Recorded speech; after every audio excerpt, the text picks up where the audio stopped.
오늘 말씀은 마태복음 13장 47절로부터 58절까지 말씀입니다.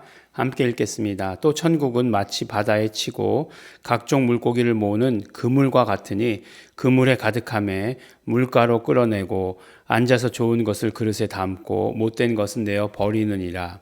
세상 끝에도 이러하리라. 천사들이 와서 의인 중에서 악인을 갈라내어 풀무불에 던져 넣으리니 거기서 울며 이를 갈미 있으리라. 이 모든 것을 깨달았느냐 하시니 대답하되 그러하오이다.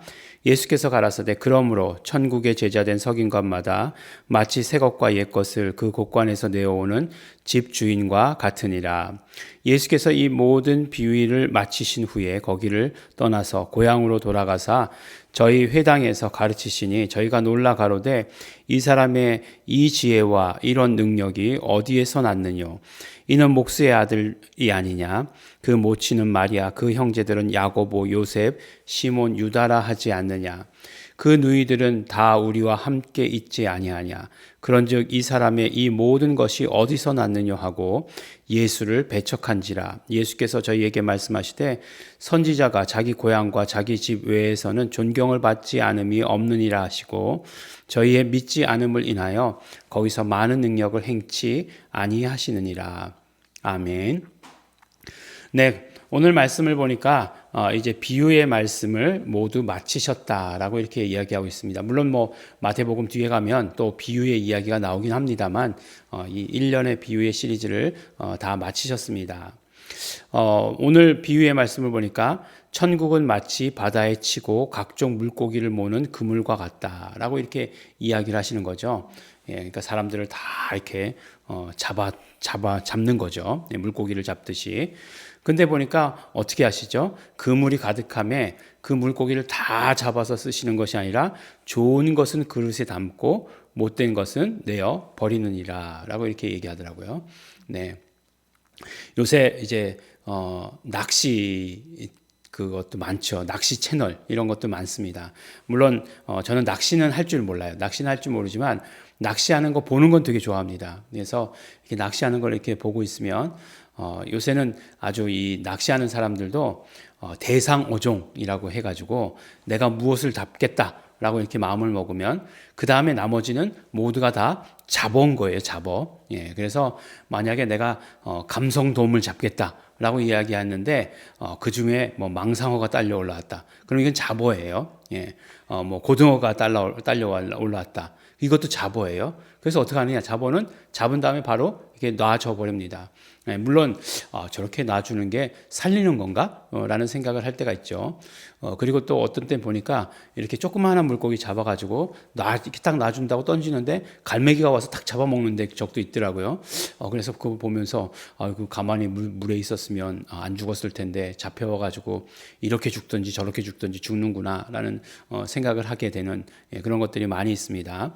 그래서 보면은 그러니까 원하는 물고기를 잡는 거지 다 잡아들이지 않더라고요. 요새 낚시하는 사람들. 그래서 그 원하는 물고기를 잡도록 사실은 낚싯바늘, 미끼 그런 걸 다 쓰고 하는 거더라고요. 근데 오늘 예수님께서 보니까 근데 다 잡기는 다 잡으셨어요. 근데 가르신다라고 이렇게 얘기하시는 거죠. 이게 무슨 의미일까요? 예. 이 비유의 이야기를 처음부터 계속되는 비유의 이야기를 들으면서 성경에서 이야기하고 있는 것들, 특별히 예수님께서 말씀하시고 있는 것들 중에 예수님께서 무슨 말씀을 가장 많이 하셨을까라고 하는 것들을 이렇게 생각해 보게 됩니다. 예수님께서 주 예수를 믿으라. 그리하면 너와 내 집이 구원을 얻으리라. 이렇게 말씀하셨나요? 예. 그렇게 말씀하신 적은 그건 바울이 얘기한 거죠. 예, 바울이 얘기한 거고 보면은 결국 예수님께서 직접 말씀하신 것 가운데 가장 많은 말씀은 심판에 대한 말씀이에요. 예, 마지막 날 심판에 대해서 그리고 재림에 대해서. 예, 그러니까 마지막 날에 대해서 재림에 대해서 많은 말씀들을 하신 것을 보게 돼요. 결국 비유도 마찬가지로 곡식과 가라지의 이야기. 예, 그것도 결국 마지막 날 심판에 대한 이야기고 오늘 이 바닷속의 물고기, 그물 이야기도 마찬가지로 물고기를 잡는 이야기가 아니라 이것도 마지막에 심판에 대한 이야기라고 하는 것이에요. 그래서 보니까 이와 같이 의인과 악인을 갈라내어서 악인은 어떻게 한다고요? 풀무불에 집어넣는다. 그러니까 가라지를 풀무불에 집어넣는다. 지금 계속 같은 맥락으로 나오는 거잖아요. 근데 어떻게 한다고요? 의인은 누구예요? 누가 의인이에요? 의인이 착한 일을 한 사람이 성경에서 의인이라고 얘기하고 있지 않아요. 오직 의인은 하나님 한 분밖에 계시지 않아요. 그러므로 우리는 예수 그리스도를 믿을 때 의롭다고 인정을 받게 되는 것이에요. 그러니까 예수 그리스도의 피로 말미암아 하나님의 먼저 의로우시고 그 다음에 그것을 믿는 자마다 의롭다함을 받을 것이다. 이렇게 말씀하셨거든요. 로마서 3장에. 그렇기 때문에 우리는 의롭다고 인정을 받는 것이에요. 그리고 의롭다고 인정받는 사람이 되어도 어떻게 된다고요? 좋은 그릇에 담긴다라고 이렇게 얘기하는 거예요. 하늘에 곳간에 쌓이게 된다라고 이렇게 말씀을 해 주시는 것입니다. 바로 예수님께서 그리고 성경에서 신약 성경에서 계속해서 말씀하시는 것은 바로 마지막 날에 대한 이야기예요. 그렇기 때문에 비유의 목적은 결국 무엇이냐면 우리가 이 마지막 날을 향해서 어떻게 살아야 될 것인가라고 하는 것을 말씀해 주시는 거잖아요. 그래서 어떻게 해야 됩니까? 처음에 좋은 밭이 되어야 된다 라고 이렇게 얘기하잖아요. 100배, 60배, 30배 열매를 맺어야 된다 라고 말씀하시는 거예요. 그리고 예수 그리스도가 심기였으면 정말 그 예수 그리스도가 우리에게 있어서 자라도록 그것이 확산되도록 하는 것이 비유가 말씀하고 있는 그 내용이다. 아주 주된 내용이다라고 하는 사실을 우리가 발견할 수 있게 되는 것입니다. 마지막 날에 대해서 말씀하신다는 거예요. 예수님께서 그것을 가장 많이 말씀하셨다는 것입니다. 그러니까 메시아가 오실 것이다 라고 하는 건 구약이에요. 신약은 바로 예수님이 이미 오셨고 그 다음에 다시 오시리라고 하는 약속이에요. 그렇기 때문에 우리의 모든 삶의 초점, 그 다음에 우리의 신앙생활의 중심은 다시 오시는 예수님께 있는 거예요. 예수님 다시 오시는 것을 바라보며 살아야 되는 것이 우리의 신앙생활이다라고 하는 것을 비유가 계속해서 강조해 주시고 계시는 것입니다. 비유라고 하는 것이 이 땅의 삶에서 뭐 어떻게 하면 잘 살 것이다, 뭐 이런 이야기가 아니에요. 교훈적인 이야기 더 아닙니다. 도덕적인 이야기 더 아니에요. 윤리도덕적인 이야기 아니에요. 바로 예수 그리스도의 다시 오심은 그리고 그때는 심판때라고 하는 사실을 그리고 심판때가 오기 전에 우리가 해야 될 일들을 최선을 다해서 해야 된다라고 하는 사실을 우리에게 말씀해 주시는 것입니다. 그래서 우리가 비유 그러면 무엇보다도 심판에 대해서 말씀해 주신 것이다. 우리 기억하시고 그러므로 우리가 심판 때 어떤 일을 준비해야 되는가라고 하는 것을 우리 기억해야 합니다. 말씀하시고 나서 오늘 마지막 부분에 한 말씀이 더 붙어 있죠. 예수님께서 고향으로 가셨어요. 고향으로 가셨어요. 나사렛에서 무슨 선한 것이 나올 수 있느냐라고 얘기하고 있는데 예수를 그래도 나사렛 예수라고 이렇게 얘기하고 있죠. 그것은 무엇이죠? 그 당시에 예수라는 이름이 많았다는 거죠. 그래서 나사렛 예수라고 이렇게 부르고 있는 것입니다. 그런데 고향으로 돌아갔는데 저희 회당에서 가르치시니까 저희가 놀랐다고 얘기했어요. 이런 지혜와 이런 능력이 어디서 났느냐 놀랐다라고 얘기했어요. 우리 이 사람 아는 사람 아니냐? 아는 사람인데 이렇다니 놀랍다라고 얘기했는데 그 다음에 뭐라고 얘기하냐면 참 안타깝게도 그 놀라움이 믿음으로 되진 않았어요.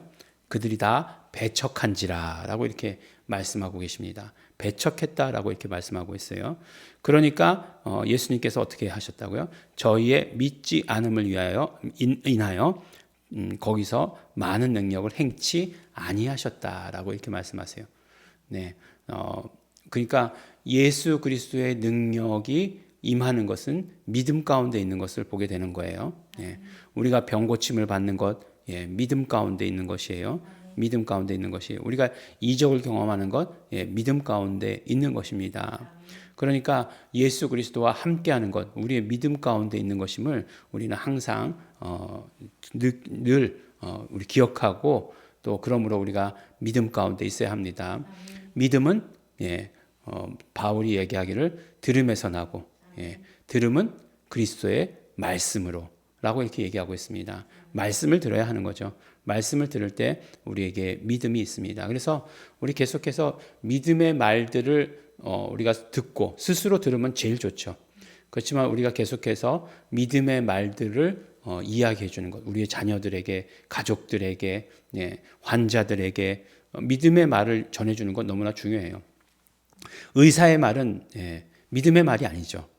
보면 의사의 말은 곧 죽습니다가 의사의 말이에요. 결국은 이렇게 돼서 이렇게 죽을 수도 있습니다가 의사의 말이에요. 그렇지만 의사의 말에 따라 사람이 죽나요? 그렇지 않습니다. 하나님께서 다 모든 우리 생사화복이 하나님 손에 달려 있는 것이에요. 그렇기 때문에 우리의 믿음이 중요한 거예요. 우리의 모든 믿음에 따라서 하나님께서 역사하실 수 있어요. 그렇다고 해서 우리가 또 천년만년 사나요? 그런 건 아니에요. 그런 건 아니지만 하나님께서 허락하시는 대로 그것을 의지하고 믿음의 말을 하는 것, 긍정적인 말, 살리는 말. 가만히 생각해 보세요. 우리가 이 땅의 삶을 사는 게 이제 병 때문에 정해져 있다라고 생각해 보세요. 그렇지만 산다 해서 영원히 사는 것하고 죽는다 해서 영원히 죽는 것하고 어느 걸 택하겠느냐 하는 거예요. 살리는 쪽의 말을 우리가 계속해서 해야 합니다. 우리 살리는 왜냐하면 이 산다라고 하는 말들이 우리 이 땅의 삶에만 국한된 게 아니잖아요. 우리의 사는 것은 영원까지의 삶이잖아요. 그렇기 때문에 긍정의 말로 계속해서 우리가 해야 합니다. 믿음의 말을 해야 합니다. 그래야 우리가 예수 그리스도의 함께 하심을 경험할 수 있다. 오늘 말씀을 통해 이야기해 주십니다. 오늘 우리 비유의 이야기를 계속해서 듣고 또 예수님께서 고향에 가신 이야기를 들었습니다. 그것으로부터 우리가 교훈을 얻습니다. 성경의 이야기들이 마지막 날에 대해서 기록되어 있다. 심판에 대해서 기록되어 있다. 그 심판을 준비하는 우리가 무엇을 해야 되는지 기록하고 있다. 또 우리는 믿음 가운데 살아야 되고 믿음의 말을 해야 된다. 오늘 우리 말씀해 주십니다. 기억하시고 우리 오늘 하루를 믿음의 말만 사용하시는, 그리고 심판날 마지막 때를 준비하면서 사시는 성도 여러분 되시기를 예수 이름으로 축원합니다. 기도하겠습니다. 하나님 아버지 감사합니다. 오늘 우리가 마지막 때 그 심판의 날을 아버지 하나님 말씀해 주신, 비유로 말씀해 주신 예수님의 말씀을 듣고 깨닫게 됩니다. 이 말씀을 우리가 듣고 깨달았사오니 이제 마지막 때를 준비하며 사는 자 되게 하여 주시옵소서. 무엇을 해야 하는지 오늘도 최선 다하게 하여 주시옵시고, 예수님 다시 오시는 그 날을 우리가 바라보며 오늘 하루를 마무리 지으며 살아갈 수 있도록 축복하여 주시옵소서. 믿음의 말 사용하게 하여 주시옵시고, 그러므로 예수님의 함께 하심을 우리 마음껏 경험할 수 있도록 축복하여 주시옵소서. 감사드립니다. 예수님 이름으로 기도드렸습니다. 아멘. 그러므로 우리 이 시간에 기도하실 때에 성령님 함께하여 주시옵소서. 성령님 축복하여 주시옵소서. 우리가 정말 온전히 예수 그리스도의 다시 오심만 바라보고 사는 자들 되길 소원합니다. 믿음의 말만 하기를 소원합니다. 성령님 가르쳐 주시옵시고 성령님 충만히 임재하여 주시옵소서. 다 같이 통성으로 기도하시겠습니다.